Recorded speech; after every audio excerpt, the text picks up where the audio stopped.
Can a magnetic loop antenna be any use? Can it compete against an end-fed long wire? You don't always have the space to get a long wire. But even when you do, you can't always necessarily get all the bands that you'd like to get. So I've pondered this question. I've got limited space for a decent long wire. And I also get a lot of local QRM, electromagnetic interference, that causes problems on some of the bands.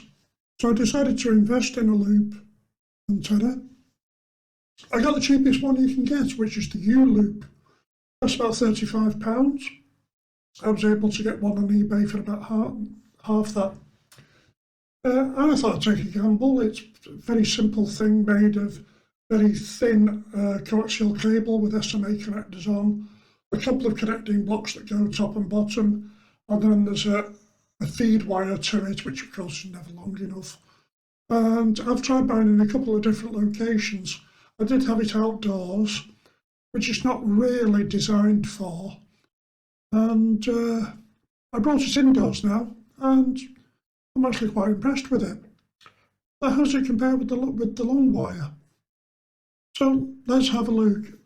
So antenna A is the YouLoop, antenna B is the DX50, which is VHF UHF, and antenna C is the Longwire. At the moment I'm on the YouLoop, and I'm listening to Radio 4 on Longwave. If I unmute it.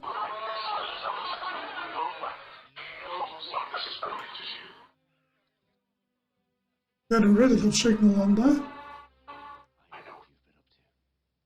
And one of the reasons that I was so interested is if I switch to the Longwire, it doesn't go down to that frequency very well at all. And then back to the loop.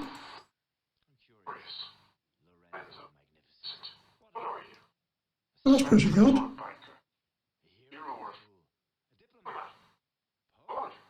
But that's just one band. So let's go up to medium wave and see what happens here. We go to 945. I want 45. And open that up.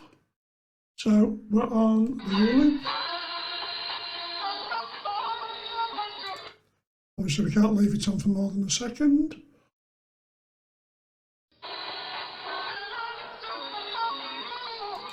Well, pretty good reception, but you'll also notice this QRM, this interference is appearing across most of the medium wave band. That's interesting. What we can listen to is the old. We can tune it in properly.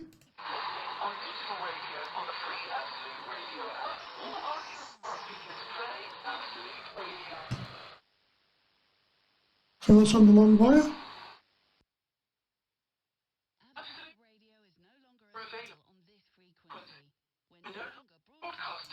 And that is on the YouLoop, and the interference has disappeared. Excellent. So that's a good start.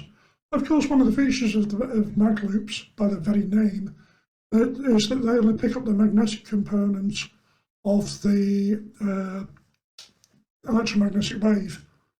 So you've got the electrical wave in one polarization, the magnetic wave is shifted by 90 degrees, or is it that way? Who knows? And I can emulate that, the interference, quite easily. There's some interference I brought earlier. On our website, the address is absoluteradio.co.uk/listen. That's also the website. Now my interference is swamping out Absolute Radio.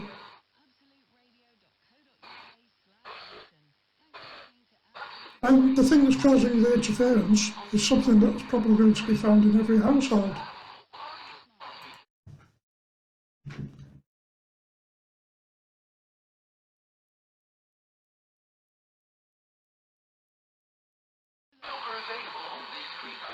There's the interference gone.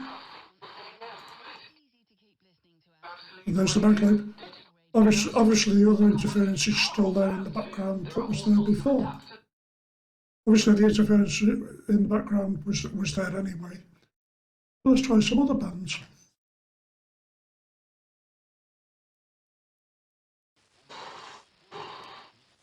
So up on the HF broadcast bands, a nice faint signal there. And that's on the YouLoop, to be fair. In this case, switching to the Longwire turns the signal up quite a bit. Not a problem. Up on 40 meters on the YouLoop.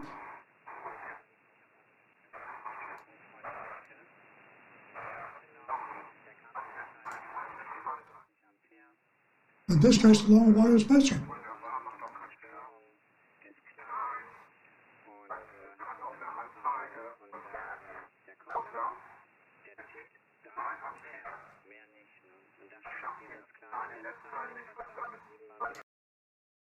This is 15 meters on the Longwire.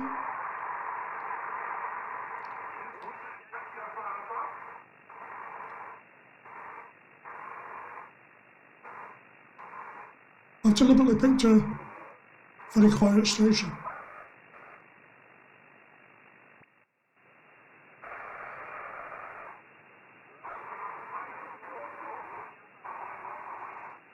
And on the YouLoop it does seem to be a little bit clearer. I'm not saying there's a lot in it though. So we're up on 10 meters on the YouLoop.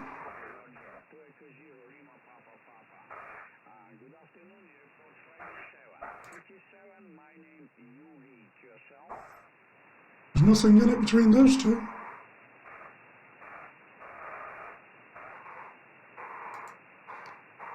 Very rare I pick up anything on 10 meters.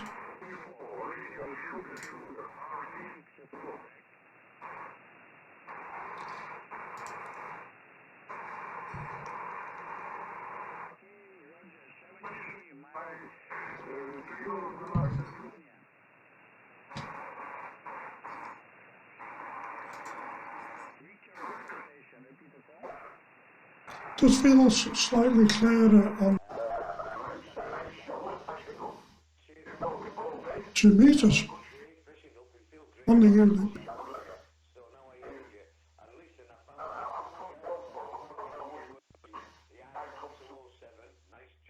And then on the DX50.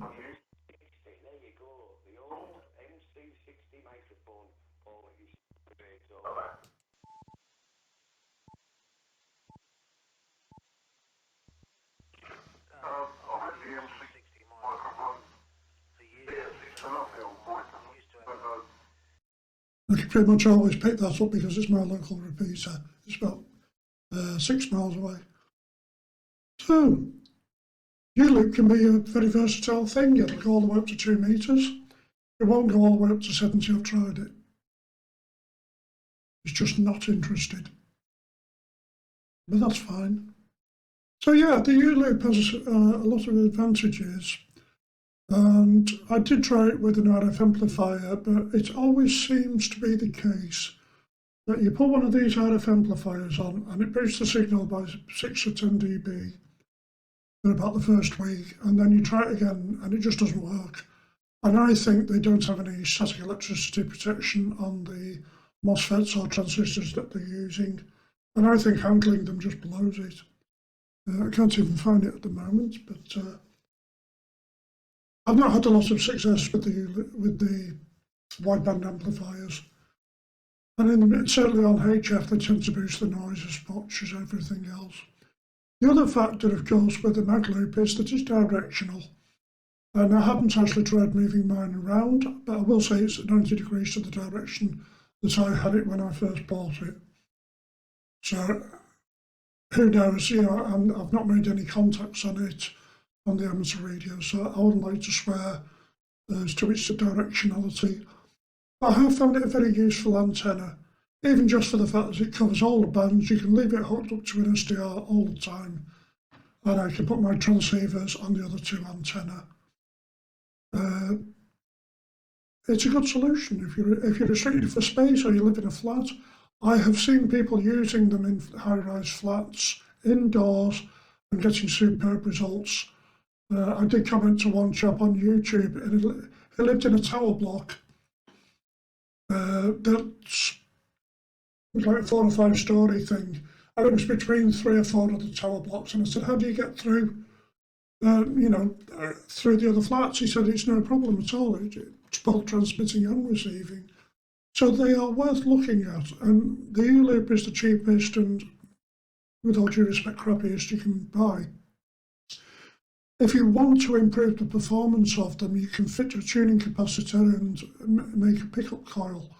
But what you really need to do is to make them out of really thick coax, anything up to 10 or 12 millimeters. And it can be copper tubing if you want, or aluminium tubing, anything that conducts and is tubing. There are so many designs on the internet for them. You can also buy one called the ML30, which I believe is very good for transmitting as well. And they cover an incredibly wide bandwidth. Some of these things will go down to 80 meters and 160 meters, but they do have to be quite large. They have to be like 6 or 8 foot in circumference, not diameter, but in circumference. My YouLoop's, is probably about 3 or 4 foot long in circumference. So it does restrict what bands it's operational on, but I have found it a very useful ally, particularly when the atmospherics are weird or the local interference is against you. So do try one, even if it's just knock something up out of some scrap coax, and just try it and tune it for the bands that you want to go on to. So, like anything, there is no best antenna for anything. The only thing there's a best antenna for is your location, your circumstances, the bands you want to work. So don't let anybody tell you this is the antenna that you need to get. I wish I could put up a HF vertical, but it's just not practical where I am without planning permission, and I don't want to get into that. Mode leaps are cheap enough that you can experiment with them for a few quid, and you'll learn a lot in the process, so do have a go at them. And if you are restricted for space, they may just be the solution you're looking for. So if you can borrow one or build one, it's going to be well worth looking at. If you've got a balcony and you're working VHF, UHF, you can hang something on the railings or whatever.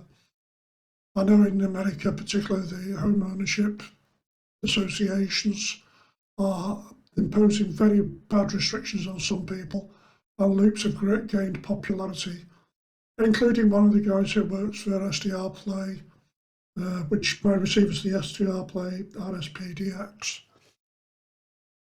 And it performs absolutely superb. It's got a very low noise threshold, and it also has at least 12-bit conversion on most bands, so it's really good quality. But yeah, experiment, have fun. Let me know what you think. I'd like to build a better one, a better loop for more bands and hang it up outdoors. And that will be really interesting, and possibly even rotating it to get rid of QRM. So have a play, see what you think. All good fun. But bye for now. Please subscribe and let me know any ideas for what you'd like to see me reviewing within reason and projects. I am still working on the Morse code decoder project. So I've made good progress on it, but I've hit a couple of hiccups. I don't really want to show it until it's a working thing, so we're getting close to that. Bye for now.